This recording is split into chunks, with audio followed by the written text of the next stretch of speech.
Other than having your home burned down, the worst thing that can happen to a residential structure is a foundation problem. The foundation is what the structure is built on. The source of the vast majority of foundation problems is water. Wet soil beneath a foundation can cause multiple problems. Water in the soil around a home puts pressure on the foundation that can cause cracks, leaks, and structural damage. When water pools and saturates the ground next to the home, it can cause significant foundation damage. And that's only the first reason to keep the foundation dry. Keeping water drained away from concrete foundations and preventing it from moving through concrete are essential to a successful structure. Accomplishing the goal, then, of draining any water away and ensuring a dry space subgrade can be fairly involved, depending on geographic location, climate, soil and water table conditions, and the depth of the foundation. In this video, Dave goes over some tips he used to waterproof a walkout structure that he constructed and how to keep it safe from any future water problems. A&A Masonry, an award-winning company servicing the Greater Toronto Area and the Golden Horseshoe.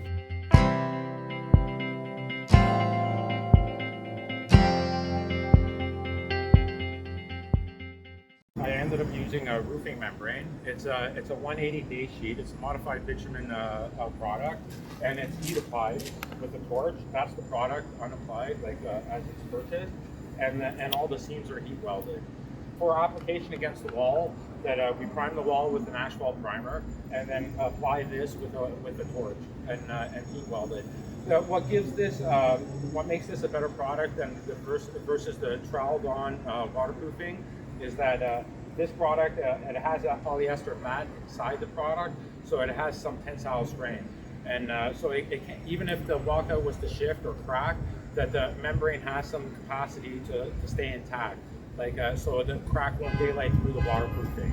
So the typical application for waterproofing is you put the dimple board against the wall after the waterproofing membrane or whatever waterproofing substance you put against the wall. The dimple board, then if you want to add insulation to it, you add it on the outside of the dimple board. This particular product that we use here has ridges on the back side of the insulation, so it provides water passage from top to bottom through the insulation. It makes the dimple board redundant as a result.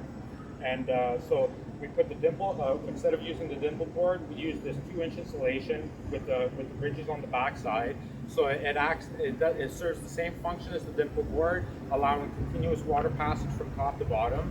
And secondly, that it gives you an R value. I think this is R7. As well as giving you an R value, when the frost starts to give pressure against the wall, it has some capacity to absorb that dilation of the earth, so it doesn't transmit direct pressure onto the wall as well.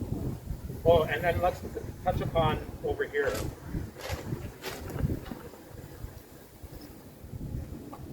Over here, what we did is we backfilled the outside of the wall with 3/4 inch aggregate, and to separate the aggregate from the soil, I just used a 1/2 inch styrofoam insulation. The purpose of the 1/2 inch styrofoam insulation is twofold. It does give you a little bit of R value for reducing the transmission of frost to the wall, but more importantly, what it does, it gives you a bit of an isolation between the gravel and the soil, and so that way it reduces the amount of soil that can wash into the gravel from outside the perimeter of the wall. Because if you have all the soil washing into the void space of the gravel, what results is that you'll have surface subsidence as a result of that. The function of the gravel against the wall is twofold. It has zero capacity to absorb water. So water will transmit through that very quickly. So immediately adjacent to the wall, you have no capacity to absorb water, and thus the material adjacent to the wall cannot expand then. Because it's not the ground that expands when it gets cold, it's the water that's held in suspension in the ground that expands when it freezes. And since this has no capacity to absorb water, it won't expand. And then also because it's somewhat unconsolidated, as the perimeter expands, like the regular soil expands with frost, and that frost pressure can transmit directly into the wall as a result.